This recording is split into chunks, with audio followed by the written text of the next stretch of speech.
Welcome back to the Stephen A. Smith Show right here over the digital airwaves of YouTube. It is my honor and privilege to talk to this brother right here who, as far as I'm concerned, has been a star, an absolute star for decades. The brother can act.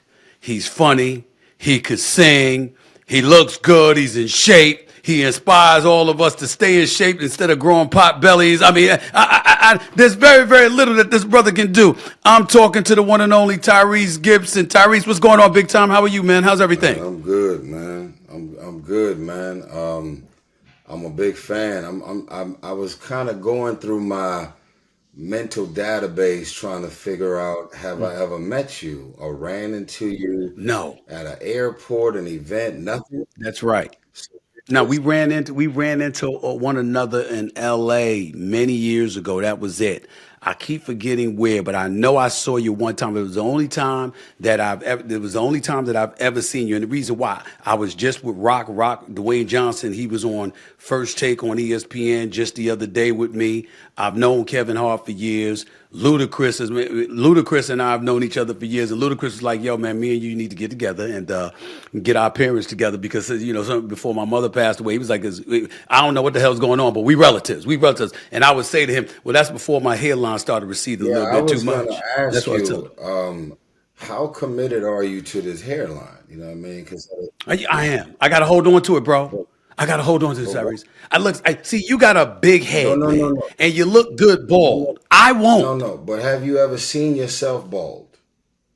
No, I have not. Okay, so, I'm too scared to. well, they could always do a bald cap on you and just give you an Right, example of what it would look like. They also could get you right virtually. You know what I mean? They can take an image of your head and they can right, Photoshop it right, and get rid of it all, and you can kind of have a right. moment to go. I can see I feel myself you. doing this because I feel you. But what I'm saying to you is this. See, you got a big head, just like Dwayne Johnson got a big head, and y'all can rock the ball looking. It's cool. Me, I got a peanut head with a schnoz for a nose and a noggin in the back. so the So it's hair, not gonna look too good if I'm bald, but the bro. hair in your mind removes the peanut. No, it's not so much that. It just looks better on the peanut. It looks better on the peanut. You understand what I'm saying? And my confidence is there. I'm not worried about much. I mean, life is treating me good, and I'm not worried about much. I don't want to derail my momentum and my positivity. That's what I'm trying to say, So it's Tyrese. positivity Okay? in the hair. I got it. This is all I got to hold on to. Damn it, I can't sing and act like you. I got to do something Got you. right. Let's talk about you for a second here, man, because I mean, just introducing you, talented singer and songwriter and actor. I'm thinking about Baby Boy. I'm thinking about Fast and Furious, the Fast and Furious franchise, the Transformers, and now you're starring in a crime drama, Brad Hombres. Okay, I want you to talk about that for a second. What's this about? What's this newest project of yours about, and what should we expect from you? Bad Hombres is you know, that's that's like the most Spanish I speak. I got a couple of words that Right. you know, I speak in Spanish. And I was able to get there's two words in Spanish that I've been saying my whole life. And one of Okay. them is cállate la boca, and the other one is Okay. cierra la puerta. Okay, so one is shut your Mm. mouth and close the door. And I was able to Mm. get cállate la boca in this movie, and I'm just celebrating Hmm. because that's like I've been rocking cállate la boca for my whole life. I grew up in the hood Right. around blacks and Latinos, and so we a whole tribe and community. But yeah, Bad Hombres, man, it touches on politics. It touches on the underworld of drugs and crime, and you know, I don't know. It's kind of like we looking at the Mexican mafia drug cartels doing certain things with the Native Americans, because a lot of those Mexican borders and along with Mexico borders and the Texas. It's got a lot of Hmm. Native American casinos, and it's some stuff happening. There's some real drug mules happening in the underworld. So Bad Hombres is just one of those uncomfortable movies that just points out what's obviously going on. I wasn't on the movie for that long, Hmm. But the crazy thing is, speaking of mom's passing, I was in the middle of filming this movie. Mom slipped into a coma, pneumonia, COVID, and they blessed Right. me from like letting me leave for like 4 days. My mom passed, and I was on the set the next day after she passed to finish what I had started. Because when you do independent movies, man, every day is expensive. So, Right. yeah, it didn't really take much for me to tap into no drama in this movie because I was in a Mm. very foggy headspace after losing my mom's. So they was able to capture some energy that most don't. Um, yeah, it You was. you bring that up. I mean, it's you talking to a brother in 2017 when my mother passed away after a long bout with cancer. We buried her, and then I had to go back to work the next day because the finals were going on between the Cavaliers and the Golden State Warriors, and I had to finish the job. Yeah, You know, I wasn't even going to go, but my sister was like, "You got to go. yeah. You got to finish the job," because that's what mom would say. And particularly when you're acting, people come to you, and regardless of what you're going through, they draw on those emotions. They're asking you to draw on those Yeah. emotions to bring something out of you. Did this film ask you to do that at that particular moment when you showed up the next day? They Did you didn't do it make on your no own? specific requests. You know, let's use the Right, emotions that you're feeling for your mom and put it in the movie.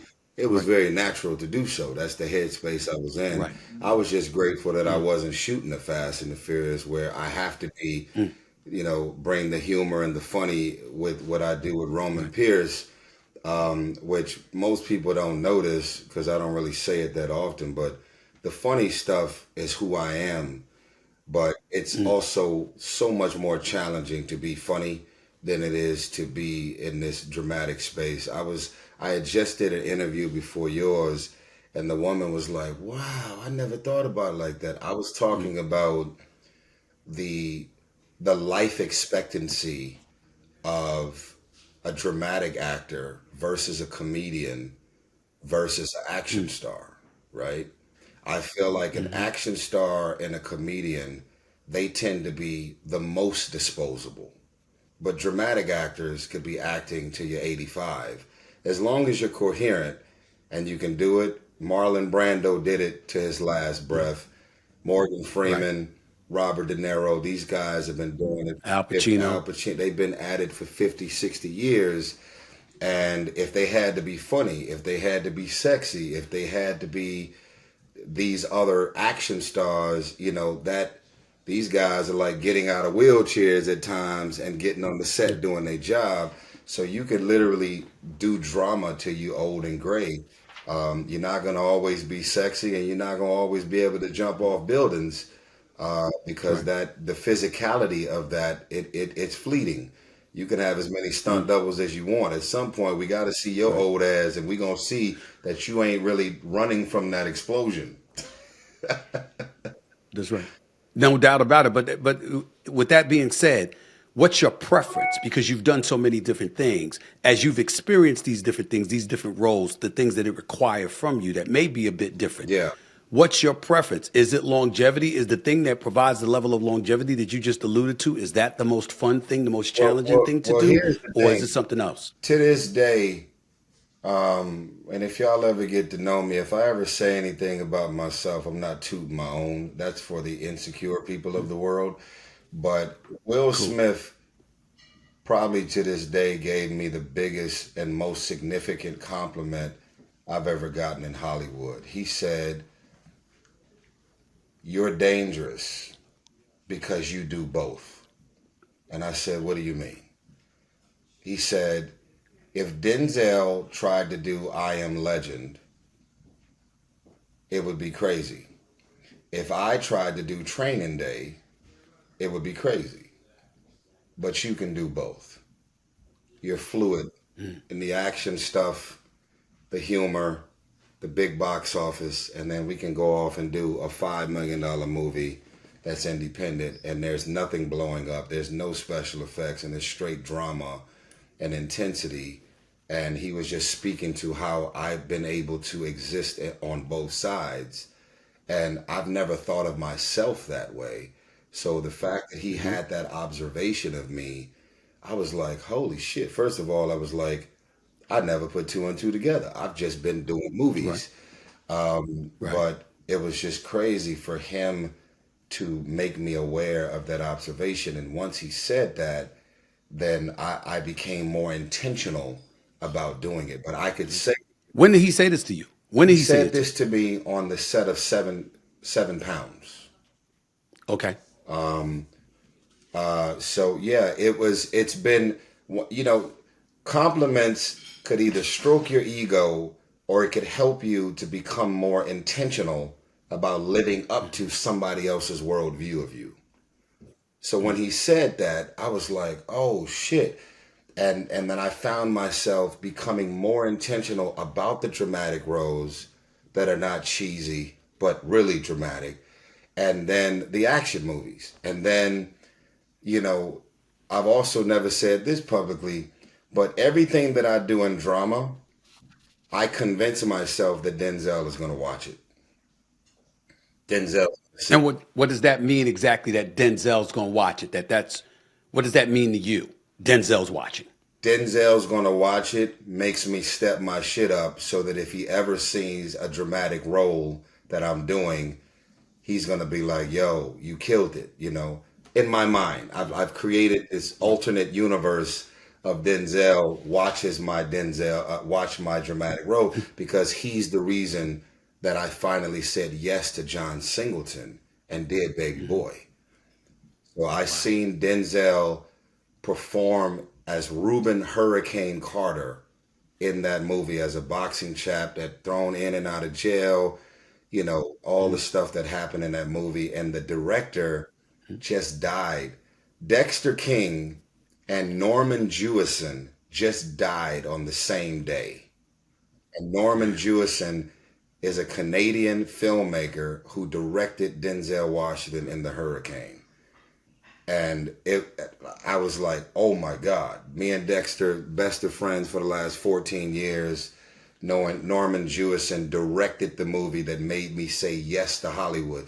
John Singleton was chasing me for 7 years, and I refused to do movies because I was focused on my singing. I was like, all these women, all this access, all this energy, these concerts, what makes you think I'm about to be on a damn movie set and run away from all this vaginal activity that's being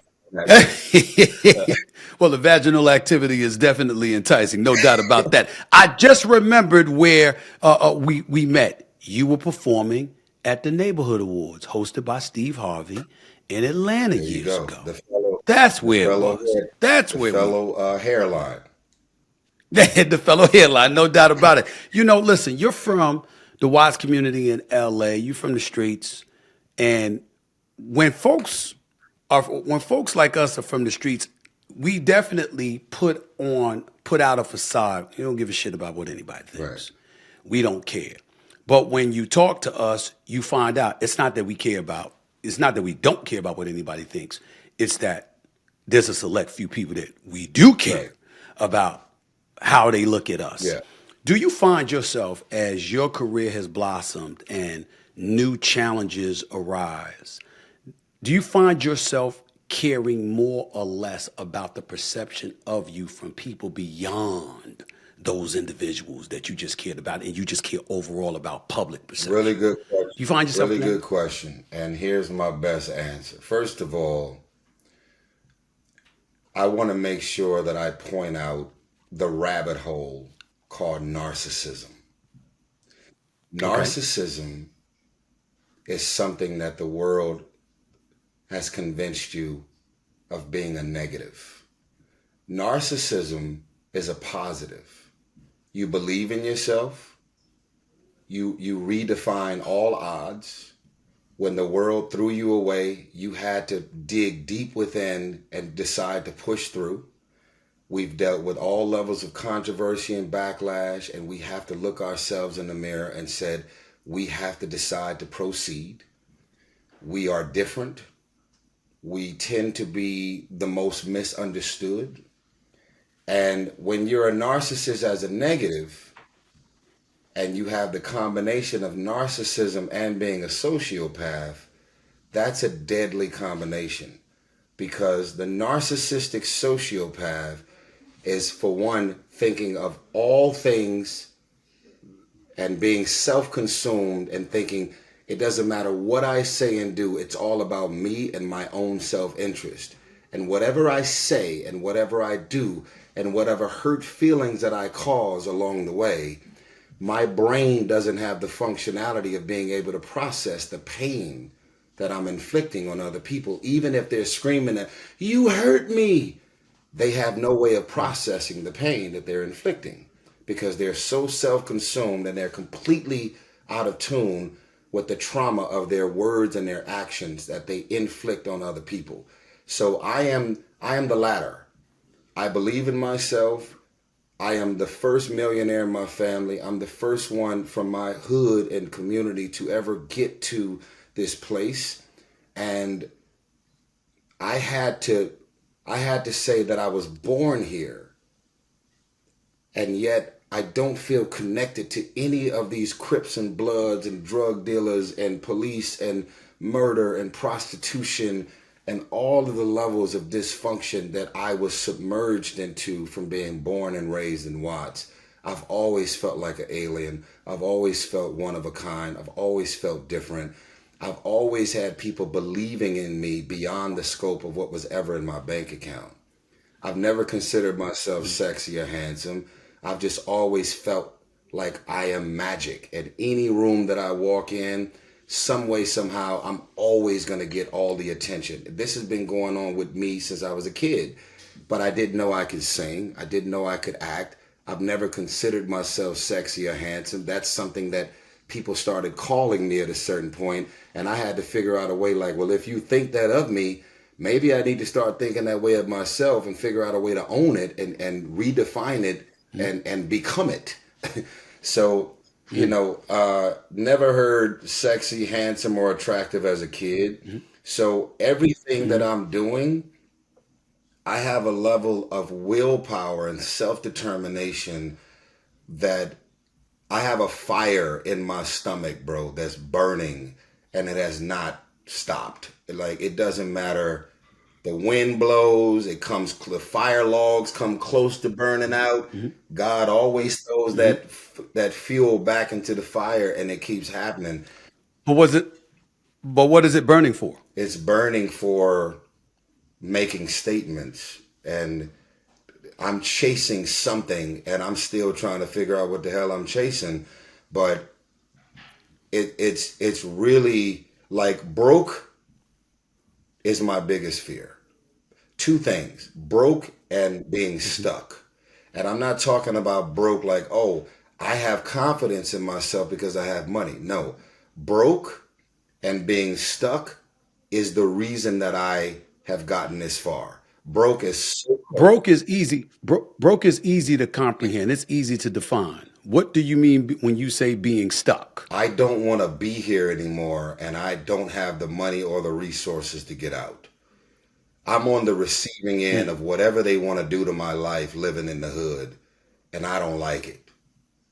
I could get killed by a police officer. I can get killed in a drive-by shoot. You can get killed and hurt anywhere, but the probability of you getting hurt and something dysfunctional happening to you in the hood is so much more higher than other places that we can live and want to move our families to, right? So it's like if you wear all blue in a Crip neighborhood, the likelihood of you being killed is pretty high. So everything about me being broke and stuck was my motivation to work as hard as I worked from the beginning. And I tend to outwork everybody in my life and around me, period.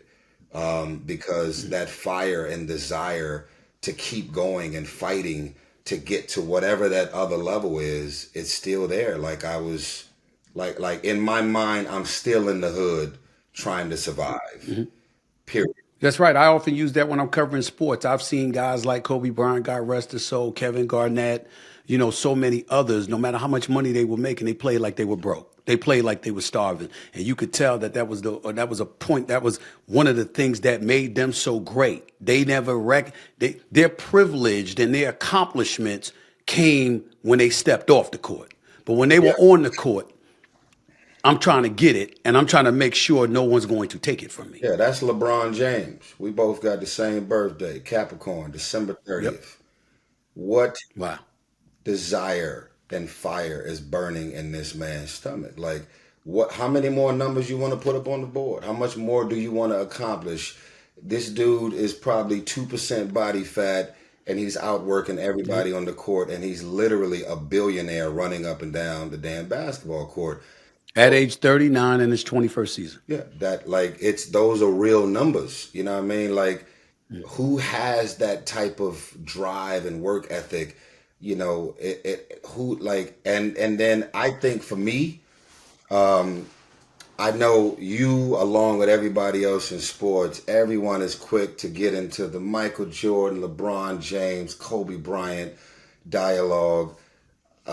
Hmm. And that ain't never my argument because I'm not into sports like that. But I can just tell you right now, LeBron James for me is in a league of his own because there has never been an athlete ever to be as vocal politically about Black Lives Matter and just things that matter that are affecting us all every single day as black culture. You've seen what they did to Kaepernick. They castrated that Hmm. man, and then the NFL knew that they couldn't take the full journey with that lawsuit of not letting that black man get back on the football field because he took a knee on behalf of injustice. But LeBron James has been Kaepernick since he's been in the league.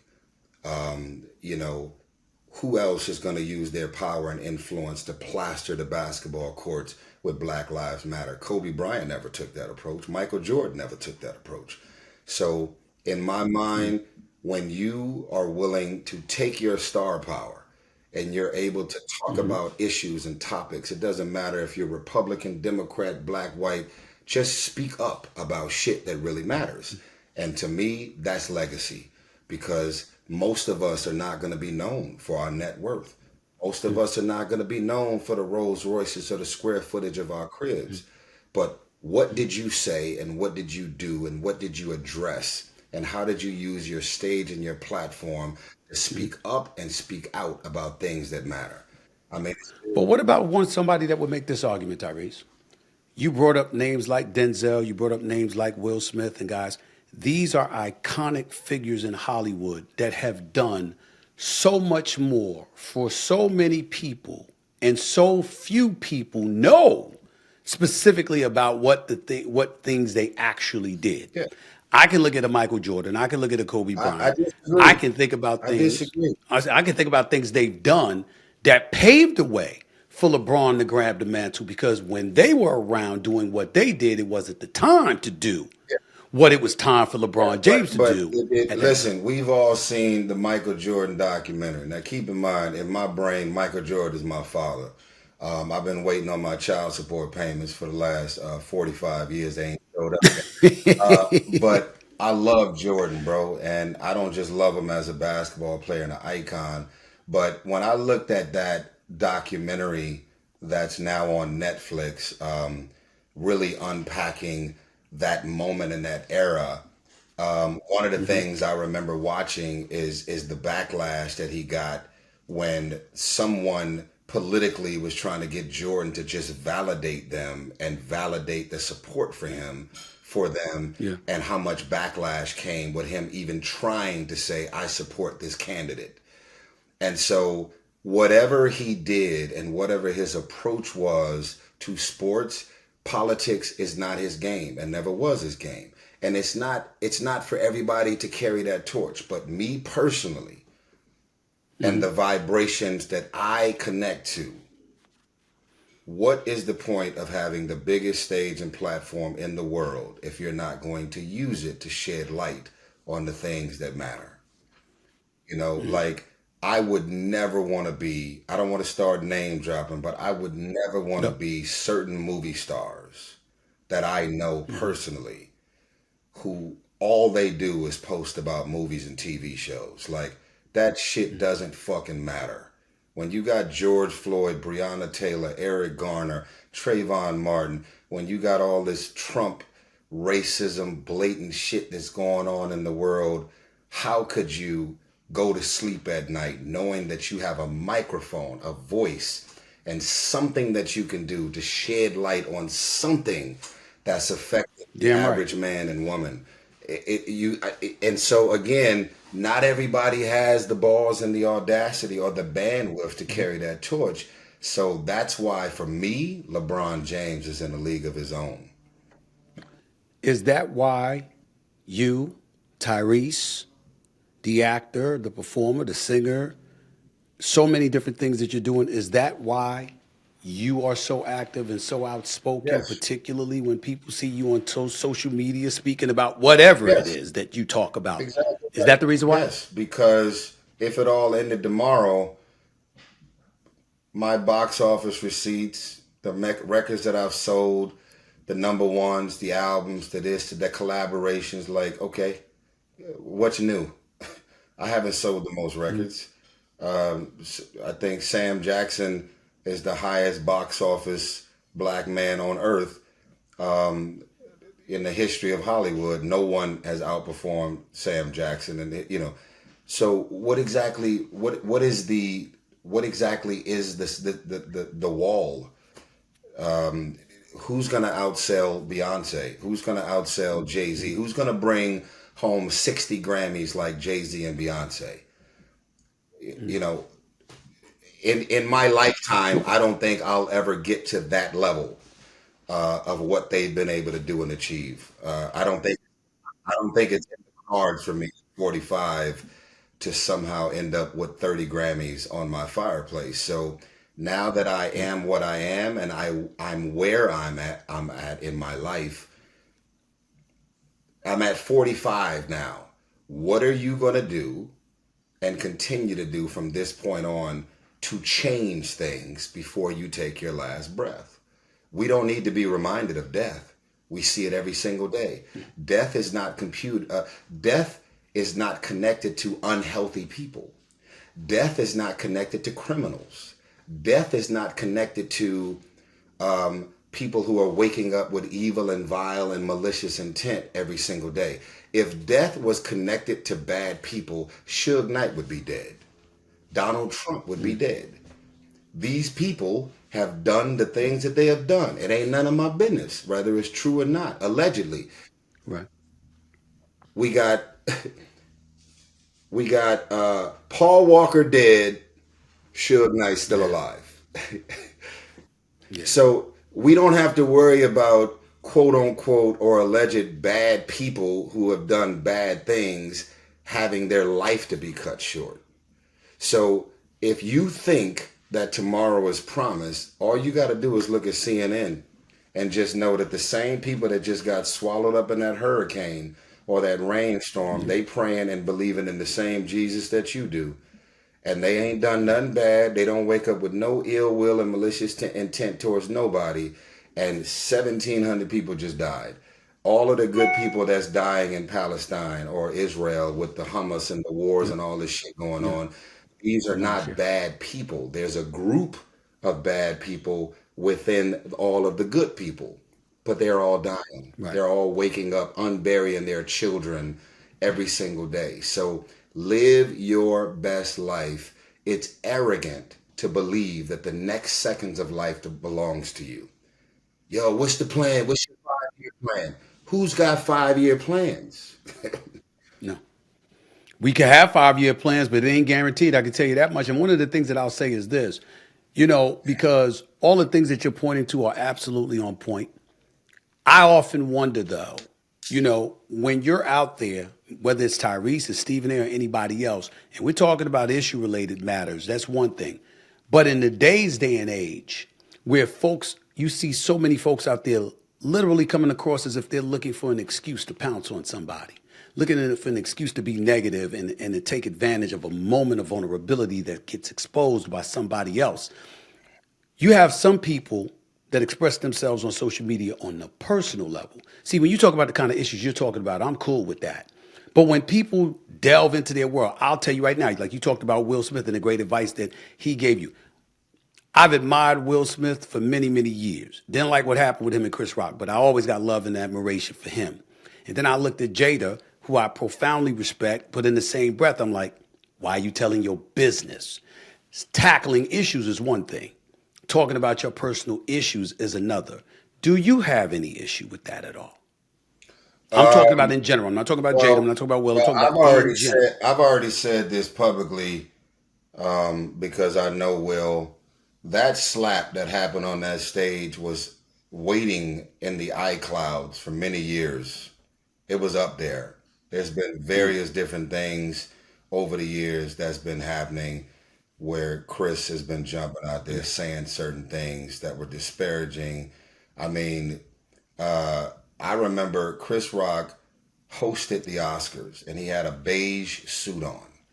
And he talked shit about Jada Pinkett and Will Smith boycotting the Oscars at the time because the hashtag was Oscars so white because it was another year of no black and brown people being nominated and it was just all white people and directors being nominated and winning awards.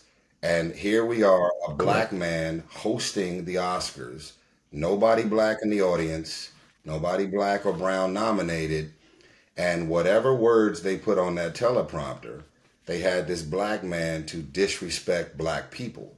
And Jada Pinkett was one of the people that he jumped out there and cracked a joke. He's like, boycotting the Oscars for Jada Pinkett is like Rihanna boycotting her panties. You wasn't invited. Whatever that joke was.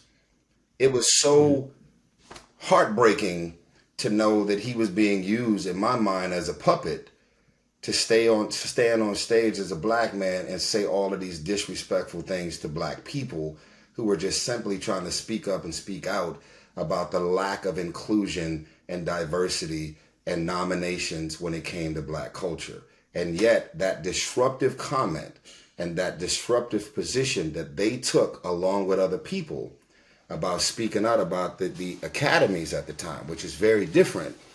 If you look at the amount of black and brown people and Asians that have been nominated and won for best picture and best actor and ended up being nominated, all of that shit changed because someone decided to use their stage and platform to speak up and speak out. I don't like some of the details that Jada Pinkett has went into about her marriage and her husband, but that ain't none of my fucking business. And if they have an understanding about what they can speak up on and speak out on, and they cool with it, it doesn't really matter what we all feel. They gonna do what they do. Your understanding with your wife may not look the way my understanding is of my wife, but it's still your wife, and y'all gonna rock it, you know. And I'm not justifying it. I'm not saying that I'm good and okay with it. But that ain't none of my business. But I can just tell you right Right. now, the world was shocked about the slap, but that slap was waiting up in the iClouds for at least 15 years, and it finally came down. In fairness to you, you're not the only one that has said that. I know that I've known Chris for years. I certainly was shocked by that or whatever, and I didn't even bring that up for it to be broached. But what I will I say don't is this, mind and by the talking way, just about. to my I audience, don't mind I'm talking talking. about I'm certain talking to things, but yeah, yeah. I just, I'm just old just for school. the record, I'm talking to the one and only Tyrese because I want to make sure to mention his music is available on all music platforms, streaming platforms as well. So I just wanted to make sure I threw that out there as I'm having this conversation with you. Let me make sure to let everybody know who the hell I'm talking to and I wanted to Well, no, promote that the about you two along singles with that your new stuff coming the out. two singles that I just released. One is called Okay, "I Don't Think You Ever Loved Me," Loved, featuring Lenny okay. Kravitz. The second single that's out there now is called "Love Transaction" from my new album that's coming called "Beautiful Pain." So I would love wherever you are in the world. And when's that new album coming out? I When's I it coming have out? yet to announce when it's dropping, but it's called Beautiful Pain, and Okay. it's about my divorce, you know, and all of the beauty that Mm. I've discovered in my pain. So it's a double album, 20 songs total. The first album I've ever done that's live. But anyway, yeah, I don't Mm. mind talking about these topics, and I wanna piggyback off of one last thing you said. Please, please. Everything about the things that I speak up and speak out about, we all know how to go viral. I think that's Hmm. very easy. You know, you could take a page out of 50 Cent's book and say he pretty much will jump out there and chime in and have a thought or opinion about anything that seems to be the hot topic online. and he's promoting his alcohol and his TV shows in every post. That's his formula. Then you got people like me that are very specific about the things that I want to chime in. And then you got Kanye that are just shout out Adolf Hitler, attack the Jewish community, and wear a Trump hat. And he's just completely bonkers in my mind. He's just like, he's just going for it. Like whatever he's thinking. I think he's gone. Yeah. I think he's gone. I don't know. I'm not a I mean, therapist. that's how I look at it. I'm not trying to disrespect the brother at all, Yeah. but he just seems to be really, really, really far out there. But getting back to what we were talking about, what I was going where I was going to venture into is that just how you could bring up, or I can broach the rock subject with Will Smith, and you talked about how I was out in the ether, it was in the clouds, 15 years and counting or whatever. I can go back to what you alluded to earlier when you were talking about Colin Kaepernick, when you were talking about a plethora of issues that LeBron James was willing to tackle and what makes him the GOAT and what makes him such an iconic figure. Well, what about the argument that some would say, okay, Will Smith, we got it. It was in the clouds. There's personal stuff that's going on between you and that brother spanning 15 years, et cetera, et cetera. But it was a black director and Will Packer that was directing the Oscars, the first black man directing the Oscars. You understand? You had it was historic. Yeah. And Will was about to win the Oscar that night. And for that to blemish Yeah. the Oscars of all platforms. Okay. What about that? So here's my response to that. I don't think Sure. Will Smith in his mind, as he sat there and his wife or whatever they have being blatantly disrespected again, right there for the world to see. I think it was an impulsive, spontaneous thing triggered by years and years of this man just completely disrespecting this man's wife.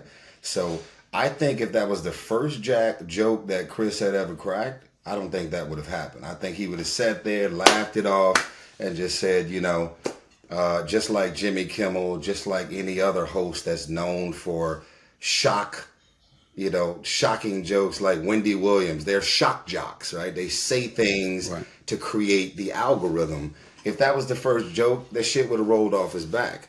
That wasn't the first joke, and so it just kind of happened. It was just a combination of just a lot of different things, privately and publicly, that man has been saying and doing, Right. the moment is the moment. I think at the end of the day, I don't really look at him as a comic. I look at him as a man. I don't really care Right. what his job is. At the end of the day, this is what I would say to you. You got to be very careful these days about being at a bar, having a nigga to spill a drink on you and your girl, and you get up and go, what the? You might be bucking up at a UFC fighter. That's You can right. slap somebody and you can get stomped out completely, Right. with tables being thrown on you. The problem with people's actions, when you say something and when you do something, your worldview of what you're saying and doing does not justify It's totally different. the level that you took it to and how you chose to react. No. Let's not focus on the second step. Let's focus on the first step. There's an action that caused a reaction. You may not like my reaction, but let's not disown the action. You said something and you True. did something, and however way I chose to react and respond to it, I'm a grown ass man. So I don't care if you're a comedian. I don't care if you're a movie star. I don't care if you're a singer, a rapper, a UFC, a boxer. You got to be a grown ass man or a woman and say, well, if I say this and I do this, I can't control the way somebody's going to choose to react to it. That to me is not being specific to Will or Chris Go Rock. ahead. That is a general blanket statement. Be a grown ass man, a grown Right. ass woman, and understand that your actions will never be able to control someone's reaction. Last question before I let you get on out of here, because I know you got to go. January 26th in theaters and on demand. Bad Hombres.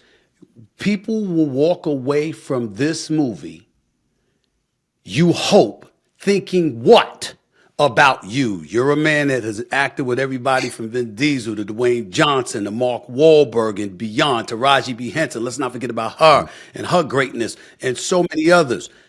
People walk away from this movie thinking what about you at this stage and point in your career? Like I said, I didn't work on the movie for 2 months. I must have worked on it for maybe 10 days. They're gonna look at this movie and say, wow, it's good to see Tyrese in a new color. Every movie I do, every song I sing is a different color. I never want, if I release a song and my song is considered yellow, I don't want to release yellow ever again. I want to go from yellow to red to blue to green, and I want to just give people colors. Like it's boring to see a basketball player slam the basketball the same fucking way. Switch it up. It's boring to see a tailback, juke somebody out and run up the field the same way. Switch it up. You know, I want you to contribute to my sports highlight reel every single night. I need to just like you're known as a sports commentator, but you're also known for your energy and your passion for the sport. If you had to say the same thing about the same basketball player every single game, like, bro, send me a new highlight. Send me something else. So I just hope that in the end, every movie I do, every song and every album and everything that I do, I'm just giving the world new colors. I want to give the world new colors until I take my last breath. So Bad Hombres is in, streaming platforms, in theaters, and I got a lot of movies coming out this year, a lot of songs.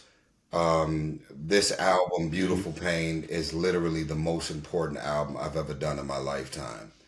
And I definitely want y'all to stream Love Transaction and stream I Don't Think You Ever Loved Me featuring Lenny Kravitz. And I can't wait to drop this album on y'all so y'all can experience this color. Man, I'm here. So feel free to come back on. Feel free to keep in touch. Anything that I can do to help, man, I'm here, man. I really appreciate you, bro. Really appreciate you taking the time. I've always loved your work, always admired you from afar, man. And it's an honor and a privilege to finally get an opportunity to rap with you like this, man. Thank you so Yes, much. sir.